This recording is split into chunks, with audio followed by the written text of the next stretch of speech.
So we'll go ahead and get started because time is really short here. Aloha, everyone, and thank you for joining us. This is Town Hall meeting for West Hawaii Region employees.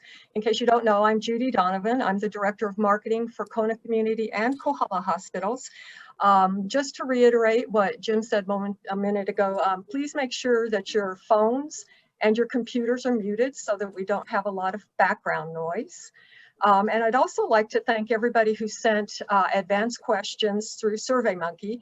If you have questions during the meeting, please pop them into the chat box and we'll get to them at the end, which is about a 30-minute discussion today, I think.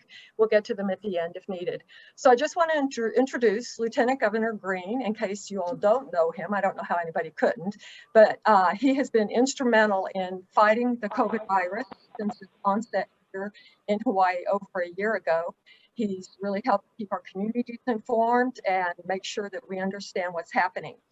He's also been key to helping roll out the COVID vaccine since we began that, a little before December, maybe October we started. And that's pretty much what we're here to talk about today is the COVID vaccine and things in that area. So that said, Josh, I'll give the floor to you. Sure. Thank you, Judy. I thought maybe just real fast, I mean, I'm talking like 2 or 3 minutes worth. I might do a tiny PowerPoint just so because it answers a lot of the questions I think that people want to hear and the relevancy of getting vaccinated, which I will just say openly to friends, I do believe in being vaccinated. I work with us. I'm a coworker of everyone there when I cover the hospital in Kohala.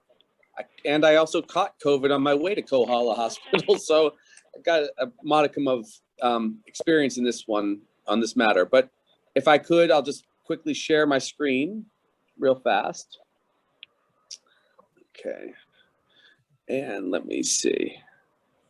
Here we go. Real quick. So thank you everyone for welcoming me. And here's the deal. We're in, for purposes of argument, we've had the lowest rates of COVID in the country. This last week, the only state that had a lower rate is on the left, that's California. They finally have cracked the code and they're not seeing spread. But we've been lowest in the nation. This is the entire pandemic from March 7th to 2020 to this past week, April 24th. And we have the lowest infection rate in the nation because we've been doing a good job with masking and socially distancing and vaccinations. And it's reflected in the healthcare work that we do at HHSC or Queens or wherever, our dear allies. We've had the lowest death rate this last week in the country and the lowest death rate, mortality rate for the entire pandemic. So I think we've been making the right decisions and we have some protection because of the Pacific Ocean, but it's been going well. And in order to continue to have the best record and succeed in keeping our people safe, my contention is we have to now turn to vaccinations because this is what things look like. After the surge for Christmas, New Year's, we were at 105 people in the hospital. We're now at 45 statewide. We were at 140 cases, it's daily average. We're at 77, half, Our positivity rate is dropped even more than half from 3.48 to 1.44%. And our case counts across the board are lower with the exception of Kauai, which was totally shut. And so now they're very low, but they are at 3 cases a day on average. But you can see that what we've been doing has worked and we've been wearing masks, although we were up in the 90 percentile plus statewide for a while.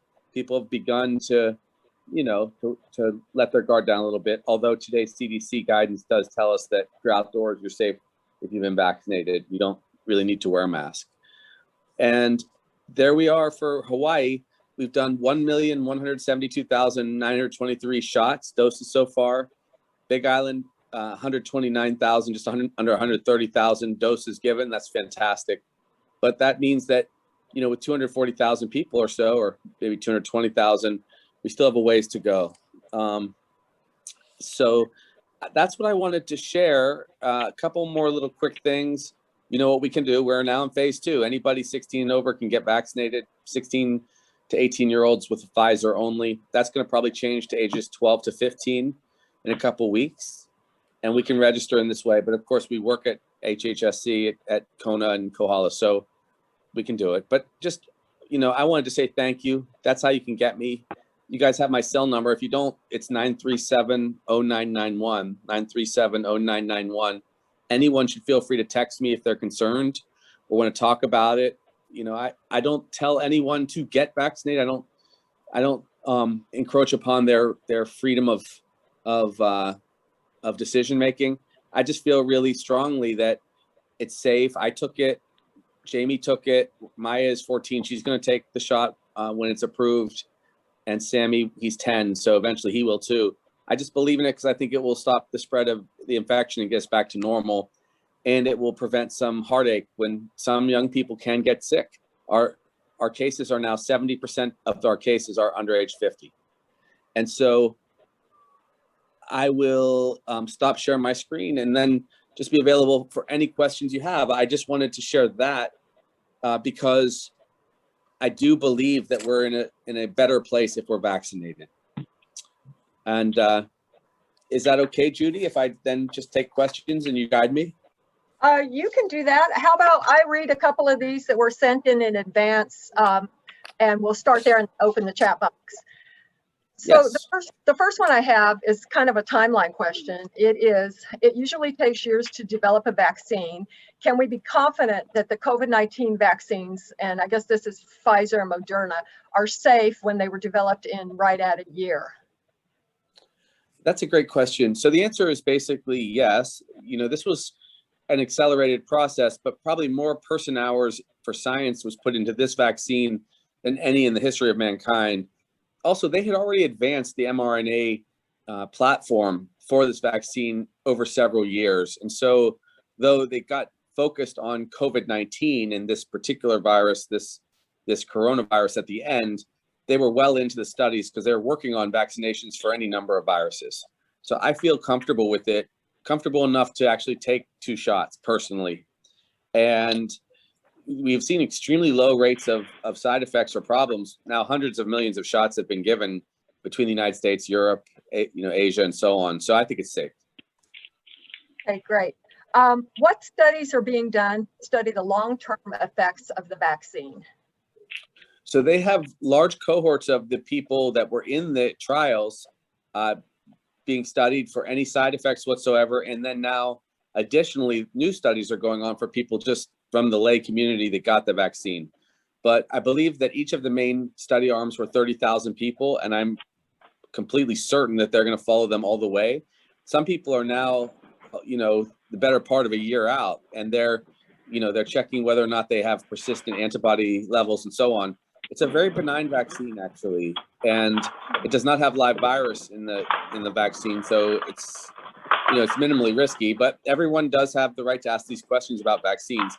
The typical standard is about 1 in a million people will have a significant life-threatening problem with a vaccine.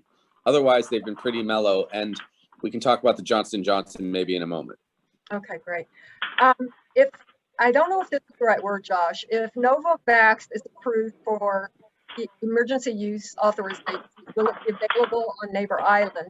If not, will our only option going forward have the big inoculation push J&J, or will we have Pfizer as an option?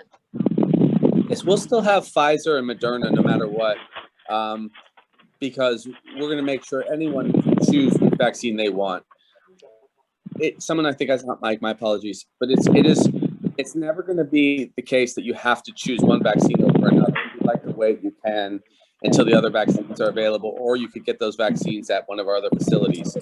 I actually even think the Johnson & Johnson is fine, though it did have that question, of course, with the blood clot. That clot occurred in just 6 out of 6.8 million people, far lower than any of the other consequences of having COVID or regular baseline side effects from these other kind of vaccines. Okay, here's one. I heard that the vaccine doesn't prevent the spread of COVID. If that is the case, what do you need a vaccine? Okay, so again, if someone could mute their phone, I think that's they're at 229. They're at 9311. That's one of our hospital lines. So the vaccine does prevent the spread of COVID. It does provide an incredible measure of what's called sterilization immunity, meaning it will knock down people's viral load, even if it will protect you 19 times out of 20 at 95% rate for Moderna and Pfizer, and about 63% rate protection from catching the virus for the Johnson & Johnson shot, but it does a couple other things. One, it's been shown to show, a really steep decrease in the severity of illness, which has been great. And second, it's providing this sterilization immunity, meaning that the viral load in people's upper airways, like the nose and the pharynx, goes way down. So people are very unlikely to have enough virus to spread. Basically, what you're doing is you're just decreasing risk steeply, and that's why it's valuable. Okay. What is the state doing to ensure that the vulnerable and the remote populations are getting the vaccine, and how can we help? Yes, so what we're doing is we reached out to the community health centers and the pharmacies, because pharmacies are sometimes into more rural areas, although not completely, but our community health centers are, like Bay Clinic, Hamakua Health Center.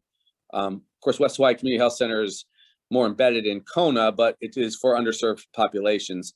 And so all of them have the capability of doing vaccine pods, and some of our critical access hospitals, of course, Kohala and on our side, and Kohala Hospital on the other, with Bay Clinic, with Hilo Hospital. So we're getting out there, and we're also going to be doing remote, like kind of, mobile vaccine centers, which is quite good. So there's just so many ways. At this point, it's going to be hard not to have access to a vaccine by May. It's going to be omnipresent. Great. A huge effort has been made to help our kupuna get signed up for the COVID vaccinations. What can we do to continue helping them by planning for their care as they get older and unable to care for themselves? So not specifically vaccines. So maybe just a minute on that. Yes, of course. Well, I've always been proud of our long-term care capacity in our system. I think it's actually quite special. And then aging at home is a big deal, and it's been become a greater focus through the COVID crisis. We've done tens of thousands of vaccines at the home, at people's homes, if they're homebound or if they're in care homes or developmental disability homes and so on.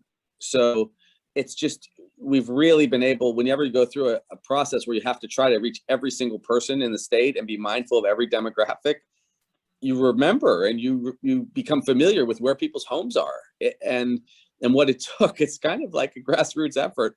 So much credit to Eddie Mercereau and Al Yazawa and those guys from Department of Health under Director Char. They've really reached out.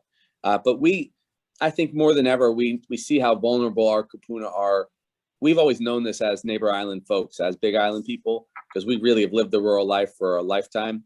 But the Oahu guys are a little bit, their eyes have been opened a little bit about how difficult it is to get to the non-urban core of the regular, healthy, younger people. It's a big lift, and they now feel it because they just had to do it. And they have to do it again because you got to get 2 shots. So we'll remind them. Okay. Briefly, can you discuss the strengths and weaknesses of scientific evidence showing that mask wearing is beneficial versus scientific evidence that it is not? As a doctor, would you be in favor of a public debate to review the actual science so that we can develop evidence-based consensus rather than accepting mandates which may be passed down the road? Sure. Yeah, and just, it's interesting, Dave, for the question, because I just recommended that we no longer need to wear masks if people are vaccinated, consistent with the CDC recommendation. So I asked the Gov to drop that requirement. The best I could do right now is to share the data that's come out of counties that are next to one another, where the counties themselves in certain states were able to decide mask or no mask mandate. And the counties that had the mask mandates had just way lower transmission rates and lower rates of COVID. But not all masks are created equal. I mean, some masks are, this is one mask, it's pretty thin, doesn't do that much, but I'm vaccinated twice and I had COVID and I was immune. And then I just reach into my desk, I got a surgical mask, which I stole from Kohala Hospital. See that one? And I got a Steeler mask, which is cloth because I'm a crazy Steeler fan still. Just prevents me from sneezing on you, Judy. And then a fiber mask that has the ability to put in a filter. So the best thing I could say is we as healthcare providers, we want to err on the side of having good masks and, when possible, masks that really filter things out, like our N95s and so on. But for debate purposes, absolutely, I think it's good to have these debates. And, one thing I would say is I really respect when people push back, whether it's from a place of just, genuine difference of opinion, or even the fact that you're being psychologically pressed too hard by government. It's good to push back. I will say I will push back equally with science, but I'm open to the real debate. What I'm not open to is fear. We see people on the internet showing fear, and I do think that we have to be thoughtful about where we are philosophically as society. We are now in a society that touches everybody. We are connected, no doubt, especially when you have a pandemic and you can spread a virus. We're connected. And so we've always been connected with public schools and travel and so on. But because we're connected in this rare circumstance, we have to go to the common denominator of safety for all. And that's kind of where I come from. But we can debate these things in the future too. LJ Green, just to follow up on that, for anybody who didn't read the CDC report today, because I actually only caught the headline myself, it says that masks for people who've had their both vaccinations are not really needed any longer. Does that mean indoors or outdoors or both? So the main recommendation, it does span a lot of different places, but it's mostly about outdoors. If people are vaccinated fully, which means both shots plus 2 weeks, or the Johnson & Johnson shot plus 2 weeks, then you're fully vaccinated, and there will be no requirement from the federal position. And I expect the state will follow quickly, that if people are outdoors, they do not need to wear masks, period, whether they're in gatherings or not in gatherings. And if they are not vaccinated, you still don't have to wear masks because they feel it's a low risk as long as you're by yourself. If you go into a gathering with people that you don't know, then you're to wear a mask again because they could be positive for COVID or not vaccinated. And they're now also suggesting that small gatherings are okay as long as the majority of the people are vaccinated. So we're moving to a place where, first of all, mostly we're safer. Second, we're going to have herd immunity sometime, I'm hoping by July 4th. And then a lot of the restrictions should be able to drop, but it's dependent on us choosing to be vaccinated or not. And then finally, a little less onerous outdoors. Okay, great. Is there a plan to eliminate the COVID testing requirement upon re-entry into Hawaii with proof of vaccination? Yes. So first, inter-island travel will be the test starting on May 11th, so we can travel inter-island, inter-county if we've been fully vaccinated plus the 2 weeks. And then I'm projecting around, I've asked the governor to consider about a month later, I think he will probably more likely go for around July 6th, which is a Tuesday after 4th of July, where if you can demonstrate that you're vaccinated, you'd be able to travel with your vaccine card. If you don't want to be vaccinated, we will still honor the pre-travel test, just the 72-hour pre-test with our trusted partners. It's a bit of a nuisance sometimes, but we've been doing it, keeping our numbers down, so it's working. Yeah. Okay. Great. So here, I like this question. At how many months does the Pfizer vaccine start losing its effectiveness? If the period is 10 months, does that mean that by month 9 that will have the effectiveness has diminished by 90%? And what is the likelihood that we'll need boosters? The likelihood is high that we'll need boosters. We don't know yet exactly. The data will show us once we've had a full 6 months of many tens or hundreds of thousands of people. We're studying the antibody levels to see if people's immune nature or immune status has been strong. And that's also how we'll be able to say how much it's waned. But it's not a linear thing where it's each month you're losing 10%. Also, if you're continuously exposed to other people that have the virus out and about in society, usually your immune system continues to produce an antibody response. So, I was in a slightly unique crowd, right? I had COVID on 9/11 and then did I was sick for 2 days, fairly sick. Then I got better at home, quarantined, and then got my first shot 100 days later. So I had antibodies, natural, and then I got the shot per their recommendation. And then my shot 3 weeks later, which was Pfizer. And so I had a very big antibody response, and we're seeing that. I think it's going to be once a year that people have to get a vaccine. Okay, a booster, that is. Yeah. Thank you. Would the state of Hawaii consider using respiratory therapists to aid in the vaccination process. Other states are doing this, and the board of directors for the Hawaii Society of Respiratory Care would like to have RTs participate in vaccinating our communities. I love the idea. I think absolutely it's a good one. And all someone has to do is send me a little email asking for that, and I'll push to the director of health. I think it's a good process, and it's great to have additional healthcare professionals doing this. Okay. Well, those who took the vaccine, well, that was in the last question. That was another booster question. So I had some last minute questions sent to me, if you don't mind, about the passport. So Sure. I'd like to ask a couple of those. And then anybody who has a question, if you want to pop it into the box, that'd be great. Why is the vaccine travel passport only for inter-island travel and not for trans-Pacific travel? What is the rationale behind that decision? So this is part one, or phase one of the program, is just for inter-island travel, because right now those are the only ones we can verify that people actually got their vaccine and that the vaccine card was legit. Though I was working much of this morning with IBM and other companies that might help us with the trans-Pacific travel question. I'm not too uptight about this. I think very few people will defraud us. It's a big penalty if you do. It's a federal document. But we're starting with the inter-island travel, and then we'll move to Transpac, and then we'll move to international travel probably another, like, 4 to 6 weeks later. So I think this kind of mirrors that question, but I'll ask it anyway. Why is the vaccine travel passport only good if individuals received doses in Hawaii and not in other locations around the nation?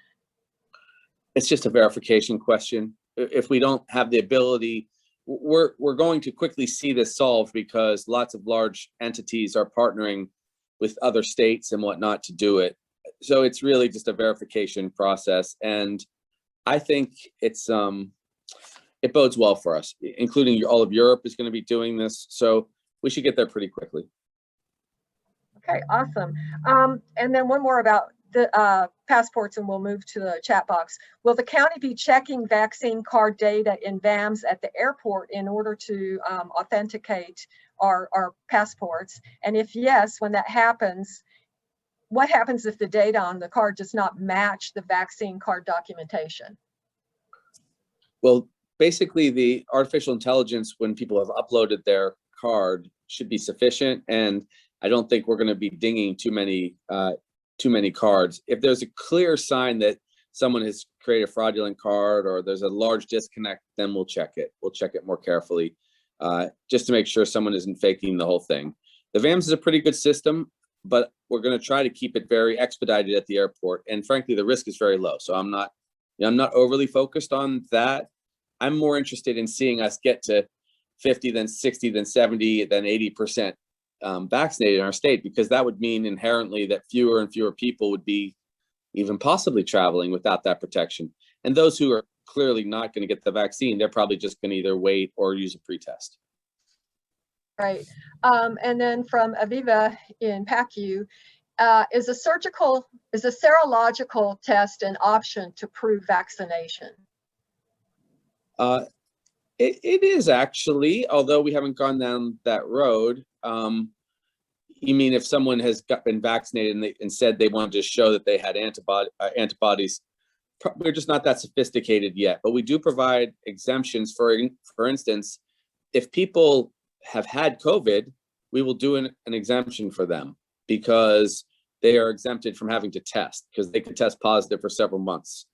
So there's that. And somebody may have decided that they simply aren't going to be vaccinated for some time yet, so they might just want that exemption, and we would grant it. Okay, great. And then backing up, I missed one. You mentioned earlier mobile vaccination initiative. You say a little bit more about what those plans might be? Yes, so the Department of Health has some mobile vans in lots of different regions across the state, where they're going to be going out into the communities and just doing kind of pop-up mobile vaccination operations. And so they'll go to probably some malls, and they'll go to community centers, and they'll just set up and do it that way. I actually went so far as to kind of challenge them to almost treat it like having an ice cream truck and going about and offering vaccinations if people wanted to have them in different communities. We will need to go door to door if we want to get to a deep penetration in the, the 90th percentile. Probably won't do that, but it's really been something to watch. You guys have done a great job at Kona and Kohala and Hilo. It's just amazing how well everyone's done on Big Island. It's a special effort. And look at the results. The number of cases on Big Island, I think, was 5 today. Yeah, it's really low. And Big Island is already rapidly seeing economic recovery. The hotels are almost full, which is both a good and sometimes a bad thing, a little bit, because there's a little too many people sometimes. But for the purposes of us paying for food for our families, it's a good thing right now, and covering our hospital costs and whatnot. So I'm really grateful, and it's being rewarded. We're recognized as one of the best places in the country for safety now. Okay, and if nobody else has anything, I've got a question about herd immunity. I saw that you think we can be there by June. Does that mean 75% of the state will be vaccinated? Yes. By July 1st, we will likely be at 1 million people with a completed vaccination, and that's out of 1.4 million people. So that number, if you do that math, 1 million divided by 1.4 million people is 71.4%. And remember, you still need to kind of set aside our keiki because they simply can't be vaccinated. And you have to add the number of people that have actually had COVID, which is 32,000 as of now, plus another easy 30,000 that never got tested. So you add in those 60,000 to the 1 million. So 1,060,000 divided by 1.4 million. And now you're at 75.7% and likely seeing some significant herd immunity. Can't find my mute button. Thank you, LG Green. I'm going to turn it over to CEO Jim Lee for just a minute before we let you go. And I can't say thank you enough for joining us today. LG Green, just want to say a great big mahalo for taking the time out today and sharing your thoughts on what's going on with regards to the vaccination program. I also just wanted to take the opportunity, this is all a team effort, and it's Kona, it's the East Hawaii, it's the team here at KCH and Kohala. It's just been an extraordinary experience for me as a relative newcomer to the Big Island, just to see all these organizations come together and work towards this common goal. So my kudos to everybody on the Big Island and you and your team, and thank you again for taking the time today. Thank you. And thank you for including me, Jim. Thank you for including me, Judy. And if I may just speak directly to our people, you've been very generous with me over the years. I would not lead you astray. I can't say vaccines are perfect, but I felt personally comfortable doing it and confident. I would not ever put anything into my body or my wife's health system or my daughter's if I didn't think that the research was sufficiently suggestive it's safe. I mean, again, people may choose some other course or path. That's okay, of course, but I believe in it, and I think it makes us healthier. And this is one of the low risk things that are going on in life right now. So thank you for considering that thought, and I respect you if you go a different direction, but that's my personal opinion. Great. Thank you, LG Green, and we'll talk to you next time. Okay, take care. See you. Aloha. Aloha.